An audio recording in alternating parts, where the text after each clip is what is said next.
आज हम accounting and finance for bankers का थर्ड चैप्टर कैपिटल बजटिंग के बारे में डिस्कस करेंगे।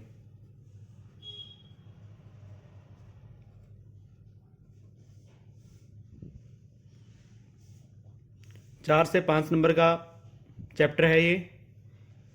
थ्योरी प्लस न्यूमेरिकल दोनों टाइप के क्वेश्चंस एग्जाम में आपको मिलेंगे।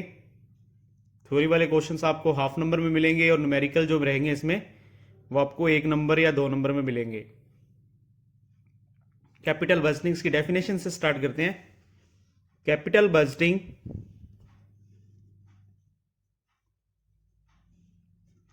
is a process of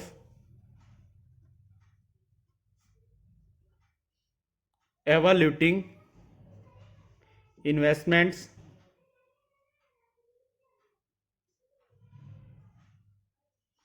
and use expenses in order to obtain the best returns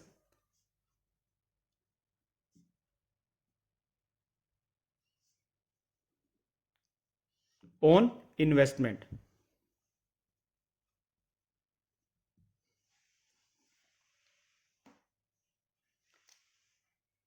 present में जो भी इन्वेस्टमेंट अपने कर रहे हैं और फ्यूचर में अपने को उस इन्वेस्टमेंट पर क्या मिलेगा, इसी को कंपेयर करना क्या कहलाता है? कैपिटल बजटिंग कहलाता है। सपोज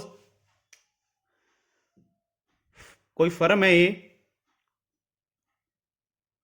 उसको अपनी इन्वेस्टमेंट करनी है। प्रोजेक्ट ए और प्रोजेक्ट 2B दो ऑप्शन है उसके पास इन्वेस्टमेंट करने के लिए। दोनों में इन्वेस्टमेंट अमाउंट 1 लाख रुपए है। प्रोजेक्ट ए में 1 साल बाद उसे 1,20,000 रुपए मिल रहे हैं और प्रोजेक्ट में एक बी में उसे 1 साल बाद 1,25,000 रुपए मिल रहे हैं। तो फर्म में कहाँ पैसा इन्वेस्ट करेगी, प्रोजेक्ट ए या प्रोजेक्ट बी? प्रोजेक्ट ए में, क्योंकि यहां पे उसे प्रॉफिट, प्रोजेक्ट बी में क्योंकि प्रोजेक्ट बी में उसे प्रॉफिट ज्यादा हो रहा है।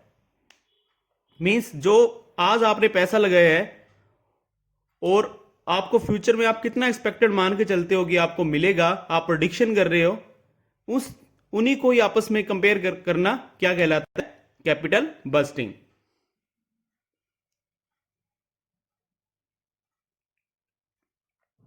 नेक्स्ट चलते हैं अपने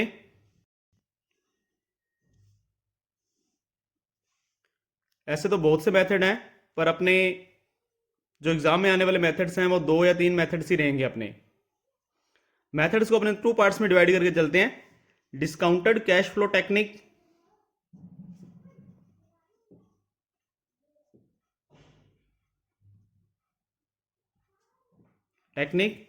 और non discounted cash flow technique.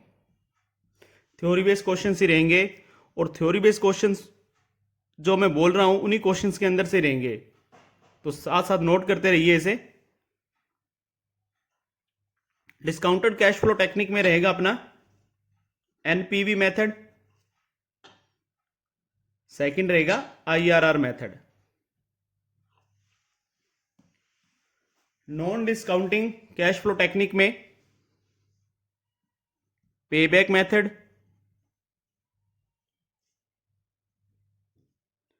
Second accounting rate of return.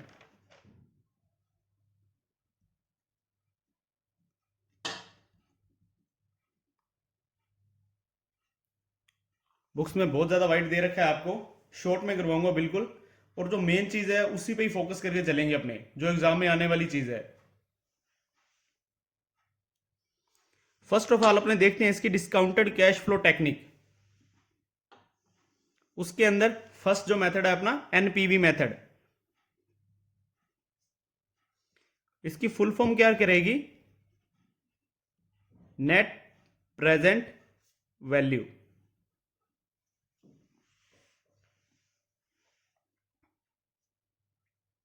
Important जो चीज है इसके अंदर वो देखते हैं। Also known as discounted cash flow.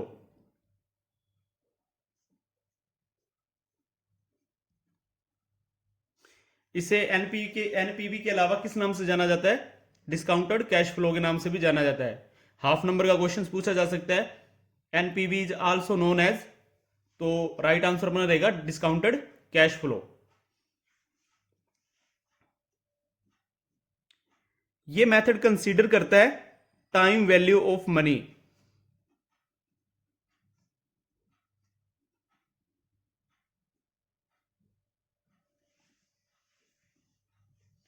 Time value of money इसको समझते हैं अपने।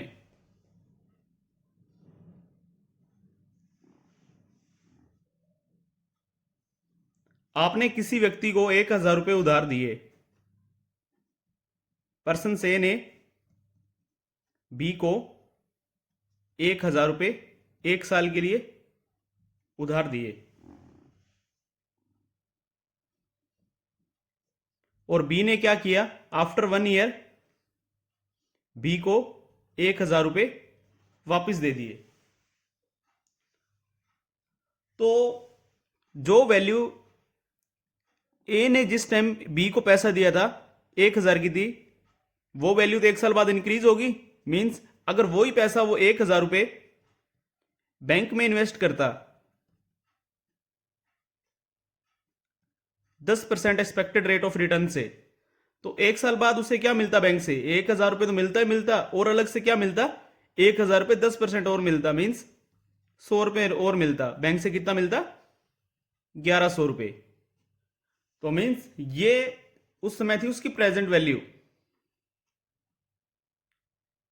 और उसकी फ्यूचर वैल्यू क्या बनी? 1,100 रुपए, रेट ऑफ इंटरेस्ट प्लस 1,000 जो भी उसने बैंक में डिपॉजिट करवाया था। Time value of money important है अपने लिए। टाइम वैल्यू ऑफ मनी का फ्यूचर वैल्यू का फॉर्मूला क्या रहता है? जो भी C इंटू 1 प्लस R की पावर T।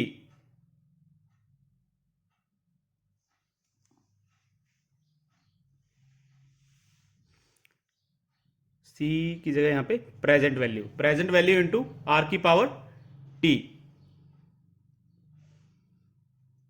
यहां से यदि अपने को इसी फार्मूले से प्रेजेंट वैल्यू निकालनी होगी तो फार्मूला क्या बनेगा अपना? Present value equal to future value divide by 1 plus R की पावर T।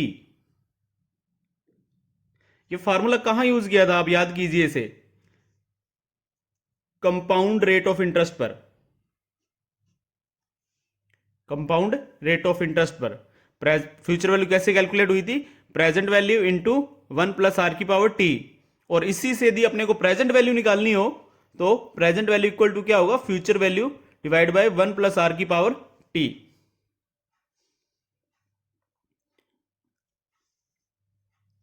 बेसिक टर्म्स है उसे यही देख लेते हैं।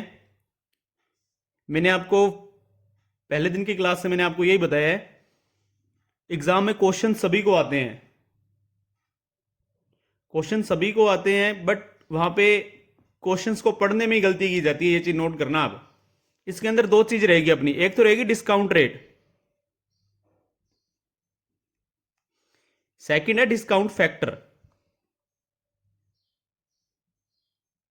फर्स्ट ऑफ ऑल तो आपको क्वेश्चंस में यही देखना है कि आपको डिस्काउंट रेट के बारे में बोला गया है, डिस्काउंट फैक्टर के बारे में बोला गया है। डिस्काउंट रेट की बात करेंगे तो मींस ये आर की वैल्यू अपने को गिवन होगी,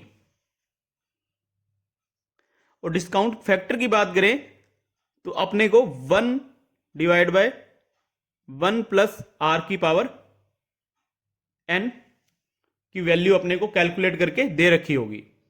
डिस्काउंट फैक्टर याद रखना किस चीज की वैल्यू होगी, वो 1 डिवाइड बाय 1 प्लस आर की पावर एन की वैल्यू अपने को दे रखी होगी। इंपॉर्टेंट है ये। तो इसे नोट कर लेना आप। डिस्काउंट फैक्टर आपको दे रखा होगा, तो मीन्स आर की वैल्यू आपको, डिस्काउंट रेट आपको दे रखा है तो मीन्स आर की वैल्यू आपको दे रखी है। और डिस्काउंट फैक्टर यदि क्वेश्चन में दिया गया है तो mean 1 divide by 1 plus R की पावर एन आपको दे रखी है। नेक्स्ट देखते हैं अपने दो चीज, यहां पे एक और चीज नोट करते हैं अपने, cash inflow, cash outflow. Cash inflow का मीन्स आपके पास क्या पैसा आ रहा है तो उसे ऐड करेंगे अपने। कैश आउटफ्लो का मीन्स आपकी जेब से पैसा जा रहा है, मीन्स माइनस करेंगे उसे। एग्जाम्पल के थ्रू समझते हैं अपने। फर्म ने एक मशीनरी परचेज की है 1 लाख रुपए की। उस मशीनरी से उसे पहले साल के एंड पे 10,000 रुपए, दूसरे साल के एंड पे 15,000 रुपए, तीसरे साल के एंड पे 45,000 रुपए रिसीव हो रहे हैं।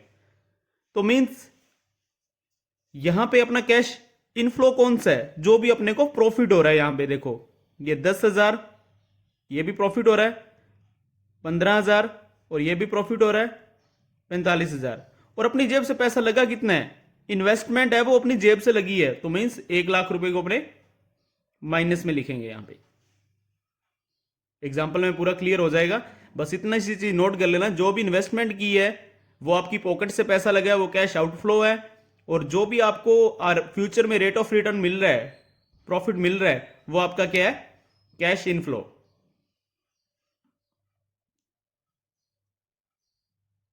अब नेक्स्ट देखते हैं एनपीवी का फॉर्मूला क्या रहेगा अपना, net present value, C divide by 1 plus R की power N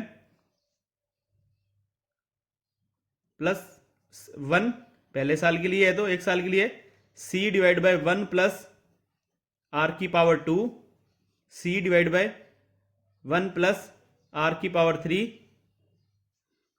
C N note किए यहां पे, डिवाइड बाय 1 प्लस आर की पावर, सी है ऊपर यहां पे, एन, ये फार्मूला अपना यहां पे रहेगा, माइनस आई। सी का मीन्स रहेगा यहां पे कैश फ्लो। कैश फ्लो कौन सा cash flow, inflow. Inflow means जो भी आपको फ्यूचर में अर्निंग हो रही है, और आई का मीन्स यहां पे क्या रहेगा, इन्वेस्टमेंट।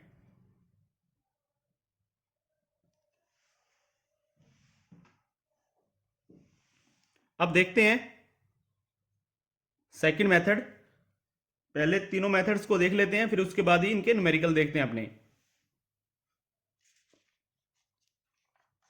और एक चीज यहां पे ये भी नोट कर लेते हैं, अब देखो यहां पे क्वेश्चंस में क्या दे रखा है आपको, सी न्यूमेरिक, आपको इसके फॉर्मूले में सी डिवाइड बाय 1 प्लस आर की पावर 1 आपको दे रखी है। इसको अपने ऐसे भी तो लिख सकते हैं ना, C into 1 plus 1 divide by R की पावर 1, दोनों का मीन सेम ही है। अब इस चीज को क्या बोलेंगे अपने, ये चीज क्या है आपके पास, ये अपना डिस्काउंट फैक्टर। अगर क्वेश्चंस में आपको डिस्काउंट फैक्टर दे रखा है तो आपको सीधा कैश फ्लो को उससे मल्टीप्लाई करना है, ये कैलकुलेशन से अपने बच जाएंगे वहां पे। और 100% है क्वेश्चंस में आपको डिस्काउंट फैक्टर ही दिया जाएगा,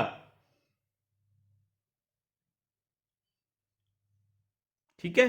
और यहां पे भी डिस्काउंट फैक्टर है, इसको भी लिख सकते हैं, इसको भी सेम लिख सकते हैं। मींस अपने को क्या करना होगा, अपने को बस ओनली यहां पे कैश इनफ्लो जो भी होगा उसको डिस्काउंट फैक्टर से मल्टीप्लाई ही करना है वहां पे। अब यहां पे नोट कर लेते हैं एनपीवी के बारे में।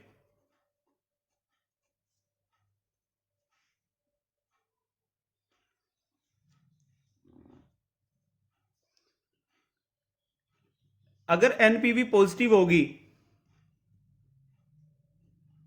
तो कंपनी क्या करेगी, उस प्रोजेक्ट को एक्सेप्ट करेगी। अगर एनपीवी आपकी नेगेटिव होगी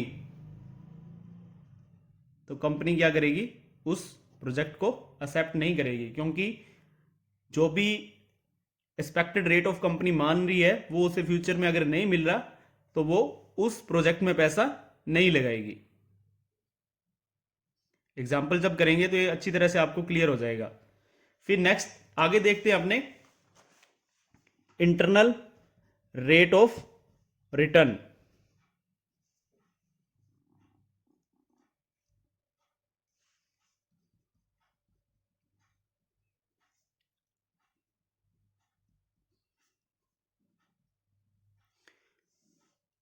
ये क्या है, डिस्काउंटेड कैश फ्लो टेक्निक को कंसीडर करता है।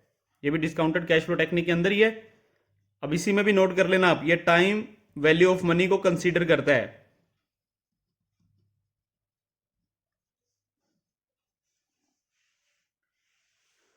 आईआरआर का मीन्स क्या है, इसकी डेफिनेशन सीधा डायरेक्ट यही समझ लेते हैं। जहां पे नेट प्रेजेंट वैल्यू जीरो होगी, डेट इज कॉल्ड आईआरआर।